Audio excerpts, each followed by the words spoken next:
Good morning, everyone, and welcome back to our DaVinci Live channel. We will start this morning with another live talk with an artist from the other side of the world. His name is Evan Woodruffe, and he's a good friend and a very long customer of ours. And at the same time, he has become quite a famous artist in his region. We know him for 30 years, I think. We have started the business even with his father in the 80s. And and he took this over a couple of years ago, and he's now working for our importer and exclusive distributor for New Zealand, Gordon Harris.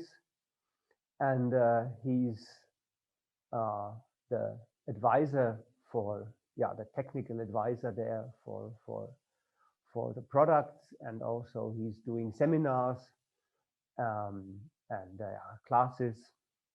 So he has quite an experience in art, and he's especially working with oil and with acrylic. So these are his favorites. And so I hope the line will be okay to New Zealand. So we try to approach him.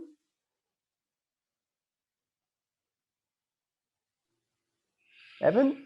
Hello. Evan, hello, Evan. Good evening, Auckland. In New Zealand. Yeah. Welcome to our brush talk. Thank you.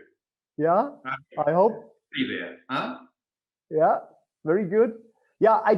I just said some words about your person, about our relationship that we have for so many years. I said we know each other for about 30 years now. Yeah, 31 years this year. I think 1990. Yeah. I remember. We still look so young. Yeah. So yeah, I remember when your father came to our factory in the 80s. Yeah, and and that's where all started. Yeah, sure. And I visited in maybe 10 years ago, 2011. I visited DaVinci. Yeah, well, yeah, it doesn't feel that long. No, not long at all. Yeah. So today we wanted to have a talk together about the CHUNEO line. You have been the testing artist before we launched this series. So it took about a year for us to prepare everything, because we had different materials available, and you helped us during the testing. Maybe to explain again the reason why we did this step with this CHUNEO line, and this was that the availability of the raw material, means the natural chunking bristle, has become very difficult. And so we were very lucky that the industry, the fiber industry, provided us with some very interesting new synthetic fibers, which were like the natural bristles, had a very rough structure and had also split ends. And this makes this CHUNEO fiber so particular compared to our standard fibers, which should imitate a hair, and means they lead into one fine point.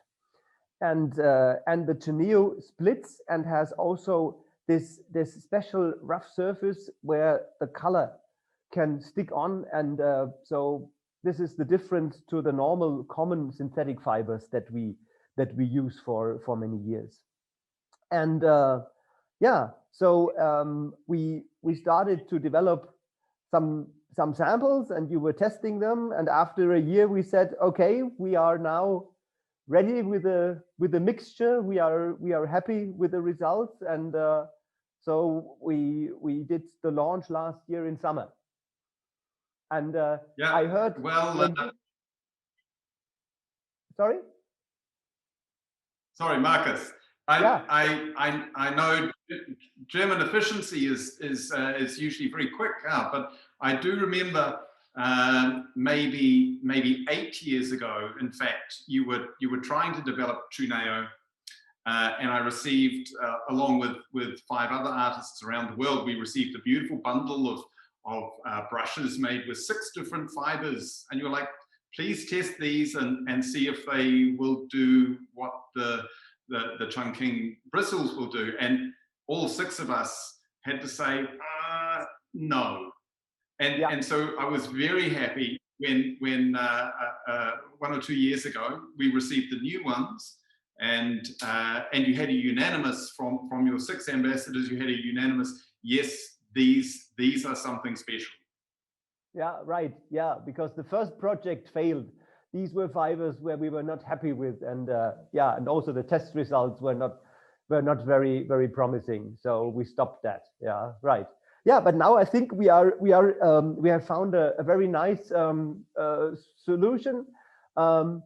You said before that you wouldn't call them a real alternative because this fiber performs differently and is even better compared to the bristle in some points. Yes, it's always going to be difficult. It's always going to be difficult to persuade a painter who's been using, especially an oil color painter who's been using bristle brushes, especially the Maestro and the Maestro 2 brushes from Da Vinci, that we have found something the same. This is not the same. This will do very similar jobs, but it's more versatile, I feel, and we'll look at that in a moment. But I think the important thing is to approach it as a new tool for painting with pasty colors, so tube color, whether it's oil or acrylic tube color, and to look for new marks that we can make and new ways of using this brush. Very close, like you say, it has the split ends, which a lot of people don't realize are a feature of good bristle and are missing from poor bristle, and these have that. And I think they make marks which are almost indiscernible from a bristle brush. Yeah. So when we started with this line, we decided to focus on the most common shapes, which is the round and the flat shape. Filbert is not available at the moment because this is, it's something for the future, but this shape is always very difficult to achieve because we are doing this line in our automized production, and so we need to make special molds to prepare these brushes. So for the moment we will have the round and the flat, and there was also the year before we started with a modeler, which is made from a similar fiber. It's the same family of fibers, but the mixture of the fibers and also the color is different to the Chuneo. So this is the product then for priming, and but of course also for painting on large canvas. Yeah. So you said you wanted to show us something, how these brushes perform, and so we are curious to see that. Okay. Yeah. Show you what they can do. Yeah, please. Yeah. Okay. I'll just I'll turn everyone down to my page here. So here is just some rough marks made with the Chuneo. So most people are familiar mostly with synthetic brushes, which they want a nice clean shape from. Bristle brushes, novice painters may not like them because they look bristly. You know, that's what they are. But this lovely individuality of each hair in a bristle brush is what gives you these varied track lines of paint.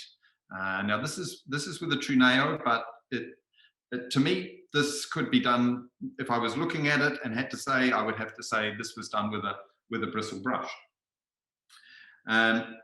The bristle brush is most used for oil painting, and it is used when the surface is dry. So either a dry layer of paint or a dry gessoed surface. The bristle brush will push the pasty paint. It has enough strength to push the pasty paint across a dry surface without furring up like a synthetic would. This brush, the Chuneo, this will do also. This is I'm using an acrylic here, but it has plenty of strength to push the color. Here I'm using a tube color acrylic, but I'm going to see what it can do with oil in a minute. But it's pushing it no problem across the page. I can be very rough with it, and it's giving me no problems at all. I don't feel like it's lacking in strength. The original bristle brushes, the original pig bristle was in the old days was used for the first spring in pocket watches. So it has an incredible strength to it. This Chuneo has a very similar strength to push this paint around, but it's not going to fur up. Now, the unusual thing about this, you can see how nice and sort of gestural all these marks that it's making out. I wouldn't usually be able to do this with acrylic with a bristle brush, because a bristle brush tends to really hang on to that acrylic paint, and it's very hard to clean. I mean, fantastic for the art shop. You know, if an acrylic painter is using bristle brushes, they will be in for a few brushes, and that's good for business. But usually synthetic brushes equal synthetic brushes. Synthetic paints equal synthetic brushes. So acrylic paint, usually we would have an acrylic brush. So we can now use the strength and the individual bristle mark making in that a bristle brush would have, but because it's synthetic, now we can use it also with an acrylic paint. And this is some innovation that Da Vinci have been making with their new ranges of synthetic brushes, and enabling techniques to flow over. I mean, another artist will talk about Casaneo, but this allows techniques only in the past for watercolor, now with acrylic inks. And I think this Chuneo will do this with acrylics, something that the brusqueness and the directness of applying oil paint with a bristle brush, which has been missing from acrylic painters to a degree, is now available from the Chuneo brush. So it's sturdy enough to push the thick paint, but it's not furring up like a synthetic would. You get these stray hairs that pop from the side, like would happen with a synthetic, but we dress the brush like this, and they will pop back into shape. And it is these individual hairs that give us these very fine sort of individual brush marks, which make this quite unique. Yeah. And the fibers won't break. That's also an advantage. Sorry, Marcus, the fibers.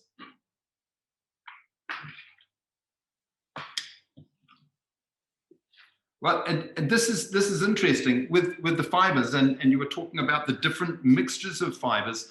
I think a lot of people don't understand the technology that goes into making this brush. You know, there is not one type of fiber. This is not a toothbrush. This is a mixture of fibers, like all of Da Vinci's new generation synthetics, and this is what gives it its unparalleled response. Because as an artist, this is what I want. I want response from my brush. The way the brush responds will determine the marks that I make. So here I'm taking some oil paint, and this is just straight from the tube.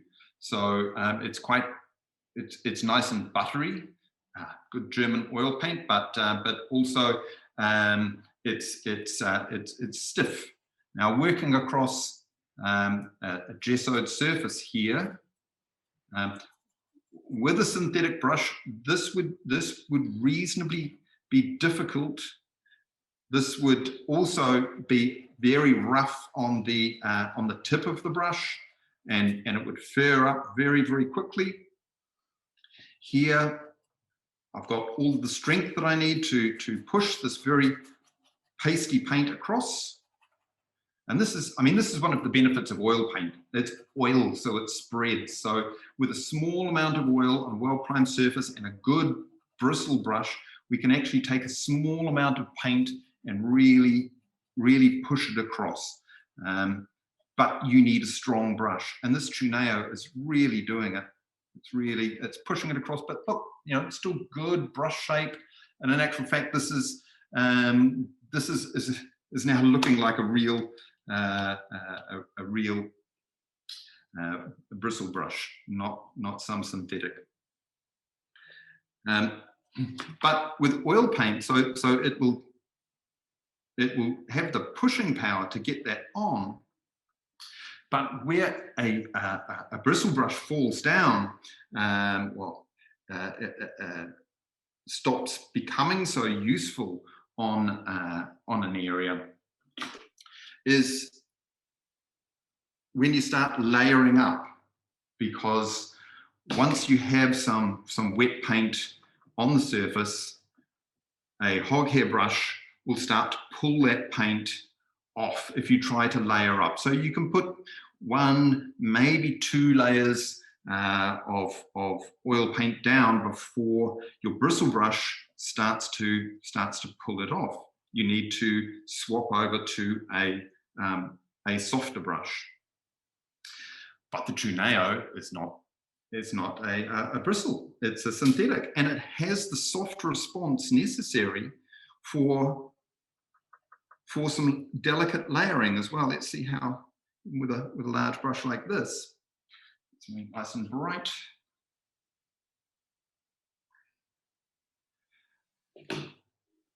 With a soft, it's got a softness in it so that I can actually start layering up paint on there without removing that still wet layer underneath. So it's fantastic for building up.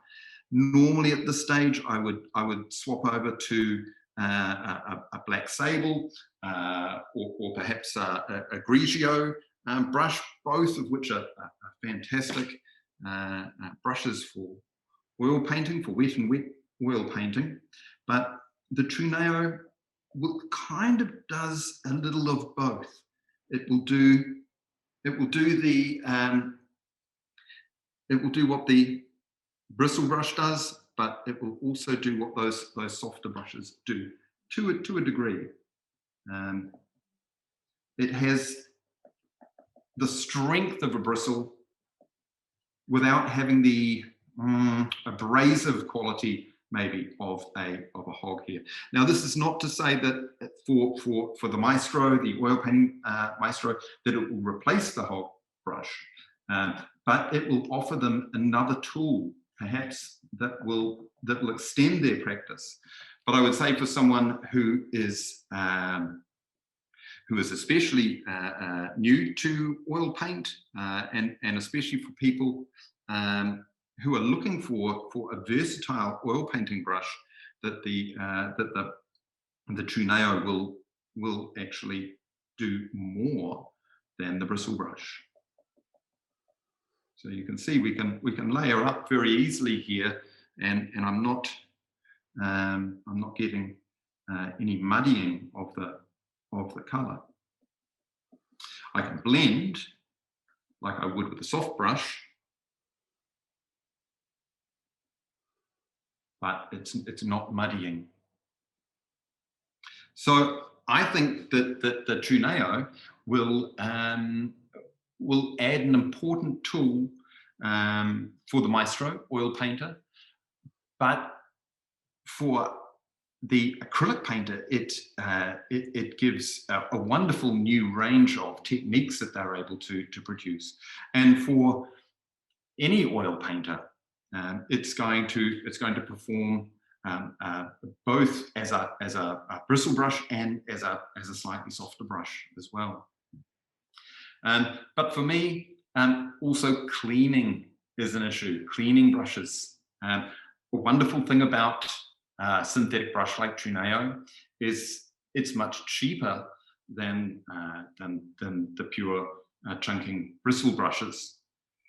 But the only way to really save money on brushes is to look after your brush. And Marcus, do we have some time so that I can show people how to look after their brush? Yes, of course. Yeah, would be a good idea. Yeah, why not? Yeah. So here, oil paint. So maybe I'll save this one just for a minute. My synthetic. And just coming back to acrylics, because you mentioned at the beginning that you paint with acrylic out of the tube. Would you recommend also other types of acrylic paints, or is this more for the thick paints? My rule of thumb for using a brush is the stiffer the paint, the stiffer the bristle, or the stiffer the brush that you need. And the more fluid the paint, the softer the fiber. But of course, this is just a rule of thumb and can be changed. To be quite honest, I have not tried the CHUNEO with a fluid acrylic, but there is no reason why we can't do that. Why we can't do that right now. So here I have some liquid acrylic. Oh. And although the CHUNEO is designed to keep most of the color at the tip, I can see here it's actually drawing the paint up into the fiber. So it's going to give me quite a good color capacity, I think. Yeah. So it's not the smoothness of a Casaneo or a top acryl or a spin, a Cosmotop spin, but this is fine. Yeah. So, but the brush leaves the brush marks on the canvas, I think. Yeah. Which is why you would use a bristle brush. You'd be wanting that mark making, that gesture, which is so important for a lot of painters. Of course, some painters don't want any brush marks, but with oil paint, and this is very easy. If we have something that is very brush marked like this, oil paint, the first thing you need to do is get it on there. Once you've got it on there, you can soften all of those brush marks away by using something like a black sable is the best. But even the Fit for Hobby green Mottler brushes, if you just gently tickle the surface, all of those brush lines will soften out. So that's an oil painting trick, softening they call it. Unfortunately, I don't have one of those here. But these lines, I think, when you're using a bristle brush, you're wanting to get the paint on, and usually you start falling in love with the mark making as well. So all brushes should be washed with our best Da Vinci Kern Cipher. This is a brush cleaning soap, and here's my one here. Actually, this is this is not even mine. This is my wife's. This is from the laundry because it's a very good cleaning soap. It's quite an oily soap, because the trouble with normal soaps is they might clean well, but they don't condition the brush. And this is a conditioning soap which will not just clean, but maintain the natural oil content. Even when we're talking about a synthetic brush, and we say, well, what natural oil content? Well, of course, it's all natural oil. It's made from oil. So you want to maintain that. You don't want to dry the brush head out. So with synthetic, it's very easy. I won't take you over to the sink. We have some water here. The brush cleaning soap, you can be very, very hard on your brush on the surface of that. See how I'm pushing that in, and as long as then you take the lather from the ferrule, the steel piece here, to the tip, and you get your fingernails in there. This is the part that you want to be concentrating on cleaning. So get as much of that out as possible, and give it a good rinse. And in actual fact, these Chuneos are very easy to clean. Look, that's pretty good already. I could give it another quick clean. We are having drought here at the moment, so this is the most sensible way to clean a brush anyway, in a bowl of water. But again, get the fingernail in there until the lather comes through clean. So that will need maybe one more of that, but I'll leave that to your imagination. Here we have the oil painting brush. Now, one thing that I hate about painting with oils is cleaning the brushes. And to tell you the truth, this is a first. I haven't cleaned one of these Chuneos with oil paint in it yet, but this is a very good way how to clean oil paint from your brushes, any oil painting brush, without using solvents. Because again, the natural oils in a brush, you wouldn't want to put solvents near them. Would you wash your hair with solvent? No. So first I pinch out as much of the paint as I can in a paper towel, so I can get rid of a lot of the paint there. Now, according to Cennini and Vasari, writing in the 15th century, you use half a finger of oil. I guess it's about half a finger of oil. And here I've got just some artist quality, but not good artist quality, linseed oil. And you can see how brown and it's a bit black down the bottom it is.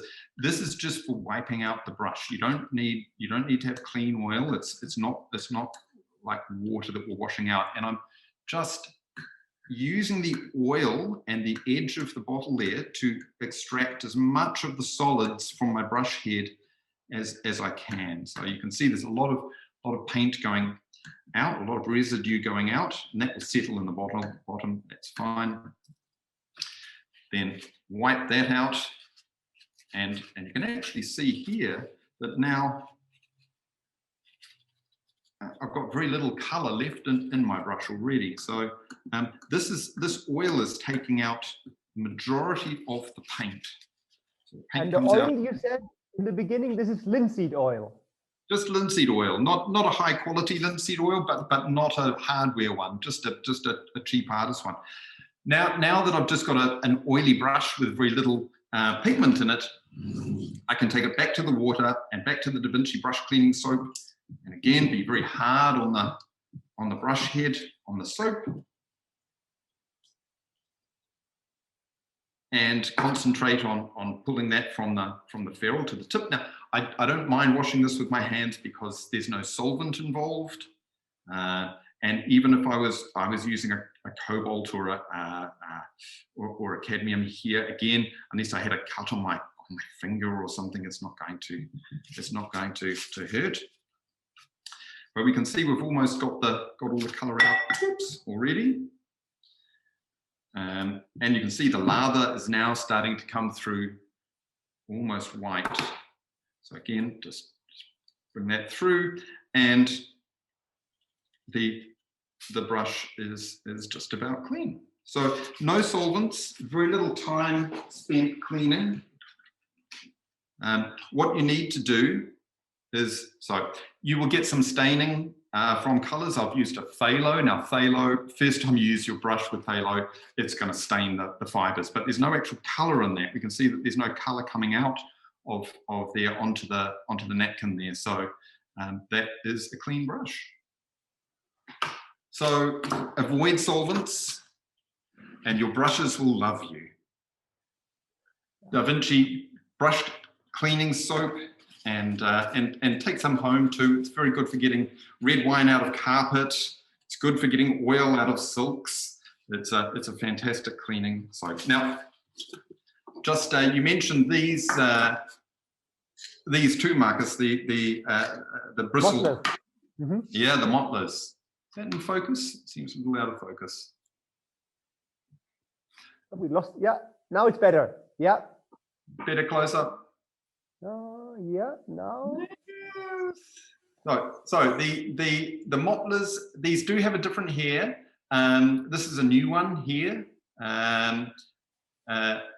This one here is a reasonably old one, so we can see the wear in it.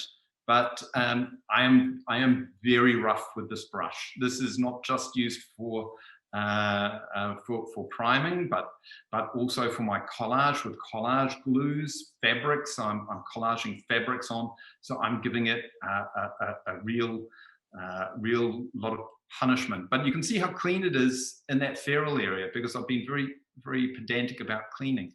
Now, if you're cleaning a big brush, especially these flat brushes, there's one action that you can do that's a bit different, and that's you pounce it like that in the water, and all of the paint will come out of here. If you just dab again until all of the paint comes through. Of course, you should wipe out any excess before you start flushing it down the waterway. And then again, the soap, very hard on it. And there's a reason there's a hole here. With these brushes, you need to hang it to dry. Which would be good also for the normal brushes, but it's a bit more complicated because they need to be fixed. So you should never leave your brush in the water. Like this is very bad, because any little gap in the ferrule here, if there's just a microscopic gap, water gets down, will expand the timber, and you'll get a loose ferrule. Right. But a lot of people understand that. Less people understand, once you've washed your brush, don't stand it up like that, because again, if there's a little gap in the glue down in here, water will get through into that end grain, swell it, and you'll have a loose ferrule. So always dry, flat. Yeah, and the moisture also stays in the bristle. That's the next thing, and dries very slow. I usually just have some strips of handy towel and have them like this. The handy towel will extract all the water from them, and after an hour or so, they're okay to stand up. Yeah, great. Yeah, so thank you for this extra lesson in brush cleaning. I think this is something that you have to explain always, because as you said, the lifetime of a brush depends very much on how you clean it, how you maintain it,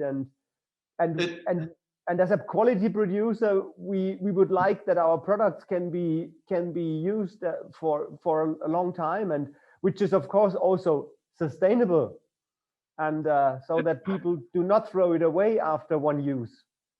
And Marcus, I think this is a good point, because whether we're using a natural bristle or even a natural hair, or whether we're using a synthetic fiber, all of them are resources, and to be good to the planet, we need to look after them and not have a disposable, I use it, I can't be bothered cleaning, I throw it out. This is not the way to save the planet. But you're right, this cleaning is important, because I'll tell you just quickly a very funny story about this. We had a customer come in and he said, "This Da Vinci brushes are always a loose ferrule." I was like, no, this is not so. You have either been leaving it in the water, no, or standing them up. no, nothing like that. And I said, oh, well, this is funny. Maybe I come around and see what you're doing. And he said, no, I tell you, I look after my brushes. I boil them up, and that really gets them clean. And you're boiling them. Well, of course, the metal ferrule will expand and come loose. So do look after your brushes, but don't boil them. No, that's not recommended. Yeah, that's absolutely. I mean, you can boil the tips maybe if you have a synthetic brush where the tips are bent a bit. This is to help to straighten the fiber again, but you just dip it into the boiling water and don't leave it in there, because yeah, because then wood will expand and the fibers will expand. Not the fibers, but if you have natural hair, a bristle, for example, a bristle will soak up the moisture, the liquid, enormously. And we had even brushes coming in where the ferrule was cracked because the brush was left for days in water, and so the bristle were expanding and the ferrule, a metal ferrule, was cracking. This is really unusual. So yeah. So